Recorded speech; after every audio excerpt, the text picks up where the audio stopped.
नमस्कार बच्चों, जय श्री कृष्णा। स्वागत है आपका 8th साइंस क्लास में।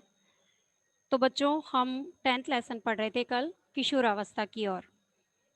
तो बच्चों, कल हमने किशोरावस्था के बारे में पढ़ा था कि किशोरावस्था जो है जीवन काल की एक ऐसी अवधि है जिसके अंदर सभी प्रकार के ऐसे शारीरिक परिवर्तन होते हैं, विभिन्न प्रकार के हार्मोन्स के स्रावित होने के कारण, और जननांगों का विकास होता है, जनन परिपक्वता आती है। इसे हम क्या कहते हैं? इस अवस्था को हम किशोरावस्था कहते हैं। इंग्लिश में हम इसको टीनेजर्स भी कहते हैं, क्योंकि ये अवस्था जो होती है 13 से लेकर के 19 तक चलती है ना। वैसे तो हम कह सकते हैं कि लड़कियां जो होती हैं उनमें किशोरावस्था जल्दी प्रारंभ हो जाती है, लड़कों से 2 साल पहले ही चालू हो जाती है। 10 साल की जब लड़कियां होती है, 11 10 11 साल की होती है, तभी उनमें किशोरावस्था शुरू हो जाती है, जबकि लड़कों में ये जो है 13 से शुरू होती है। तो इसके बारे में कल हमने पढ़ा था। किशोरावस्था के अंदर विभिन्न प्रकार के शारीरिक परिवर्तन होते हैं। फिर इसके साथ ही हमने कल ये भी पढ़ा था कि किशोरावस्था के दौरान लंबाई में वृद्धि किस प्रकार से होती है। हमने देखा था कि लड़कियां जो होती है वो जल्दी से जो है उनकी लंबाई में तेजी से वृद्धि होने लगती है, और लड़कों की अपेक्षा।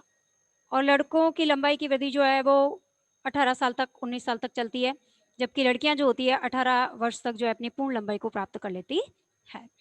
इसके साथ साथ कल हमने ये भी पढ़ा था कि लंबाई को प्रभावित करने वाले कारक कौन कौन से हैं। आज हम पढ़ेंगे बच्चों शारीरिक आकृति में परिवर्तन।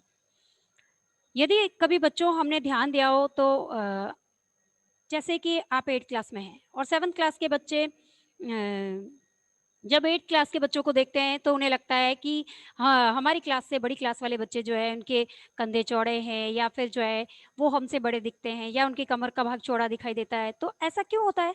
ऐसा इसलिए होता है क्योंकि ये शारीरिक संरचना में परिवर्तन जो है विभिन्न प्रकार की किशोरावस्था में वो प्रवेश कर चुके हैं, इसीलिए विभिन्न प्रकार के हार्मोन्स उनमें स्रावित होने लगे हैं।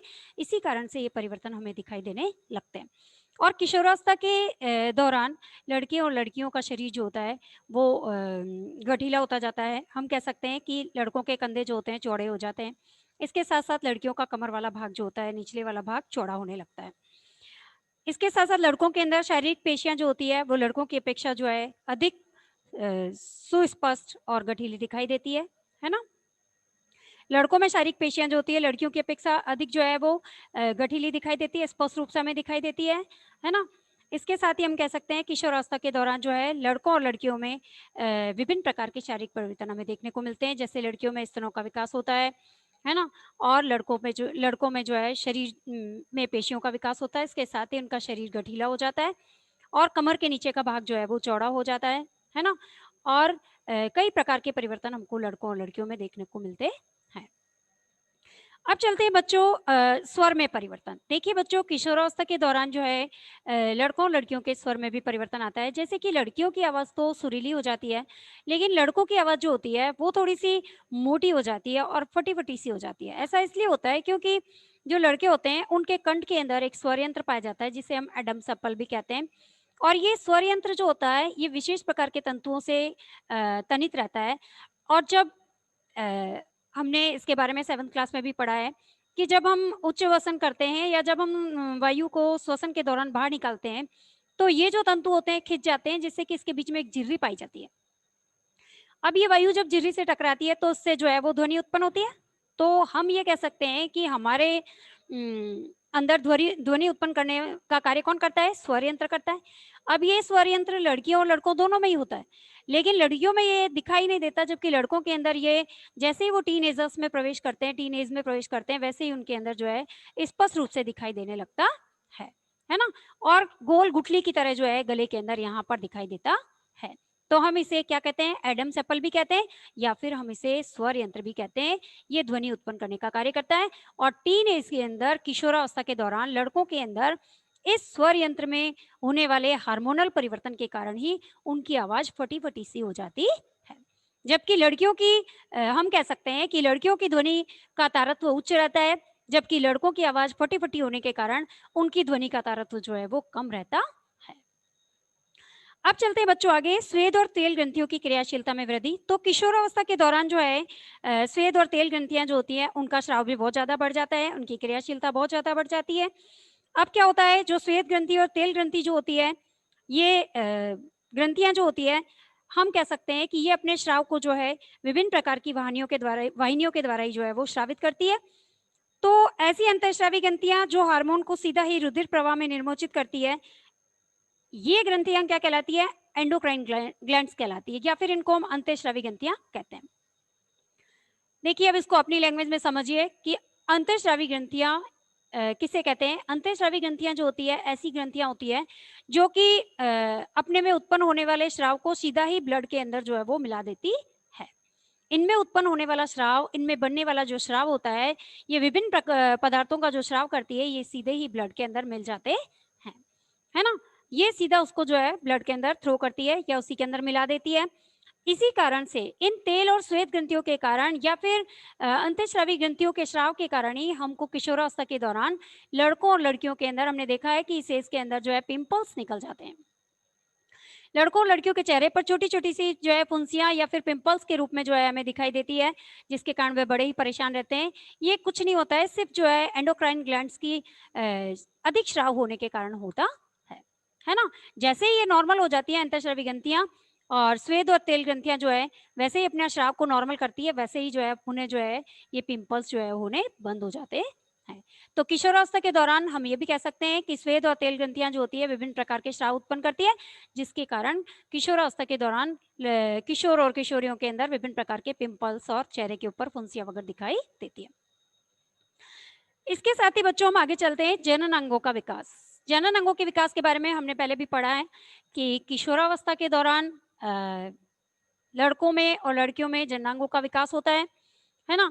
और हमने ये भी पढ़ा है, हमने नर जननांग के बारे में भी पढ़ा था। नर जननांग के अंदर जो है एक जोड़ी वृषण होते हैं, एक जोड़ी शुक्र नलिकाएं होती है ना। वृषण जो होते हैं इसके अंदर ही शुक्राणुओं का निर्माण होता है ना। और शुक्राणु जो होते हैं ये गतिशील होते हैं, इनका शरीर 3 भागों में बटा होता है, इसके बारे में हम पहले ही पढ़ चुके हैं। और मादा जननांग की यदि हम बात करें तो मादा जननांग के बारे में भी हम पढ़ चुके हैं।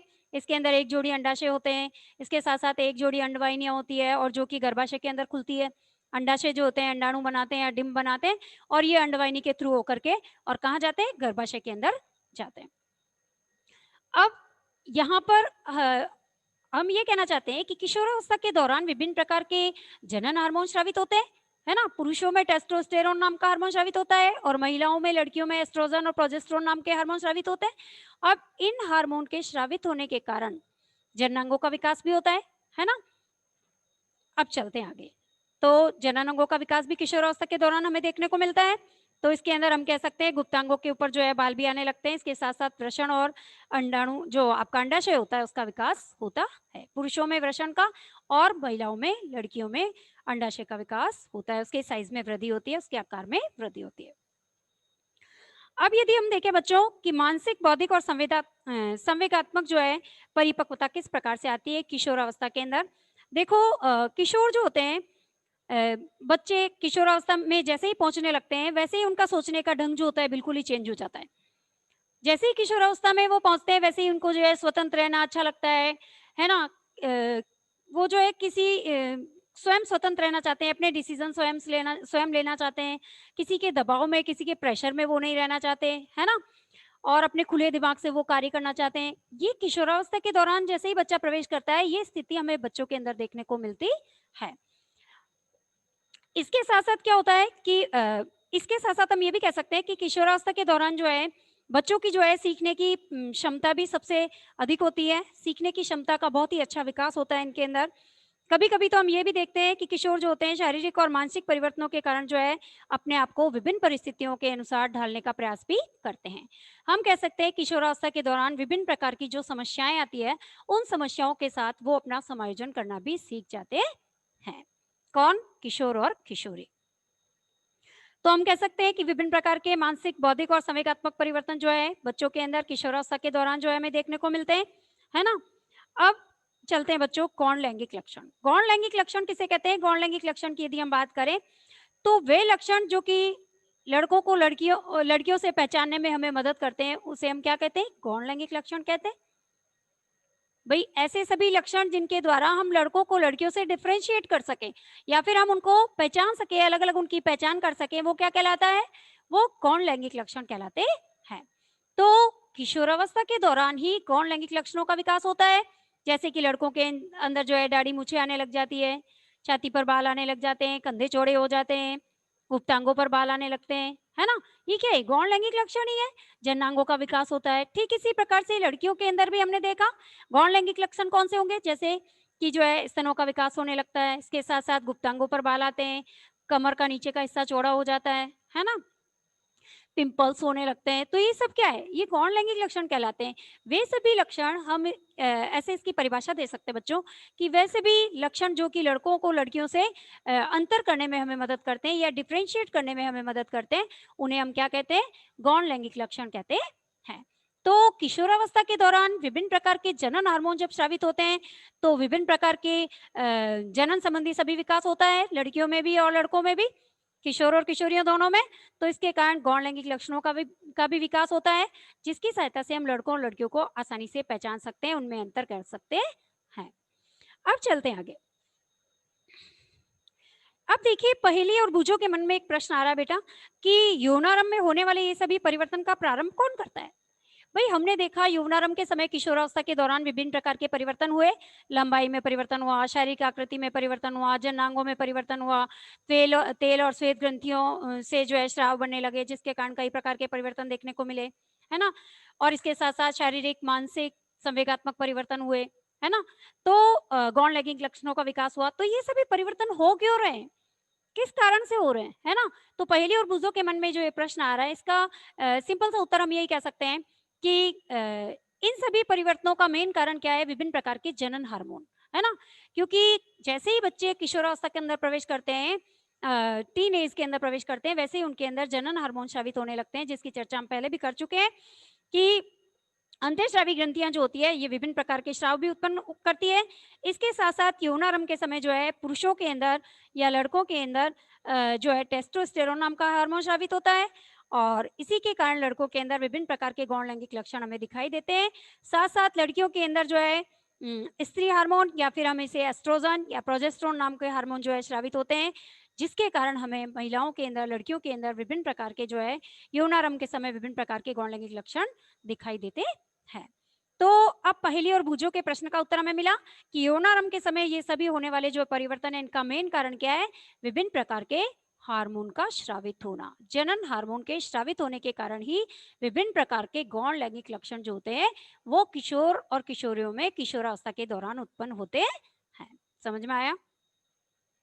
अब चलते हैं कि ये तो ठीक है, लेकिन पहेली और बूझों के मन में एक ये भी प्रश्न है कि क्या इन जनन हार्मोन पर भी नियंत्रण करने वाला कोई है क्या? इनसे भी बड़ा कोई है जो कि जनन हार्मोन पर जो है नियंत्रण कर सकता है ना? तो बिल्कुल। अब यहाँ पर देखिए हमारे मस्तिष्क के अंदर इस जगह पर यहाँ पर पिट्यूटरी ग्लैंड पाई जाती है, और जिसे हम हिंदी में पीयूष ग्रंथि कहते हैं। तो पीयूष ग्रंथि जो होती है, ये वृद्धि हार्मोन स्रावित करती है, और यही पीयूष ग्रंथि जो होती है, ये हमारे शरीर के अंदर सभी प्रकार के हार्मोन्स पर नियंत्रण करने का कार्य करती है। कौन? पीयूष ग्रंथि या फिर पिट्यूटरी ग्लैंड्स, है ना? और पीयूष ग्रंथि के द्वारा जो स्रावित वृद्धि हार्मोन होता है, उसी के कारण जो है किशोरावस्था के दौरान लड़कों और लड़कियों की लंबाई में वृद्धि होती है ना? जब पिट्यूटरी ग्लैंड जो होती है, वो वृद्धि हार्मोन जो होता है, ग्रोथ हार्मोन ज्यादा स्रावित करती है, तो बच्चों की लंबाई अच्छी होती है। और जब वो ग्रोथ हार्मोन कम स्रावित करती है, तो उससे जो है बच्चों की लंबाई कम होती है। समझ में आया आपको? तो इस प्रकार से हम कह सकते हैं कि पहेली और बूझों के इस प्रश्न का उत्तर भी हमें मिल गया कि पिट्यूटरी ग्लैंड जो होती है, पीयूष ग्रंथि जो होती है, ये शरीर के अंदर सभी प्रकार की ग्रंथियों से स्रावित होने वाले हार्मोनों पर नियंत्रण रखती है ना? और पीयूष ग्रंथि कौन सा हार्मोन स्रावित करती है? ग्रोथ हार्मोन स्रावित करती है, वृद्धि हार्मोन स्रावित करती है, जिसके कारण किशोरावस्था के दौरान लड़कों और लड़कियों की लंबाई में वृद्धि होती है। तो इस प्रकार बच्चों हमने किशोरावस्था के दौरान होने वाले विभिन्न परिवर्तनों के बारे में अध्ययन किया, जिसके अंदर हमने जो है शारीरिक आकृति में परिवर्तन है, इसके साथ साथ स्वर में परिवर्तन है, जननांगों में परिवर्तन है, तेल और श्वेत ग्रंथियों का स्राव है, मानसिक, बौद्धिक और संवेगात्मक विकास है। इसके साथ साथ गौण लैंगिक लक्षणों के विकास के बारे में भी हमने अध्ययन किया, और जनन हार्मोन्स के बारे में भी हमने अध्ययन किया। तो बच्चों आज हमारी क्लास यहीं पर कंप्लीट होगी, और नेक्स्ट टॉपिक हम नेक्स्ट क्लास में पढ़ेंगे। तो धन्यवाद बच्चों, जय श्री कृष्ण।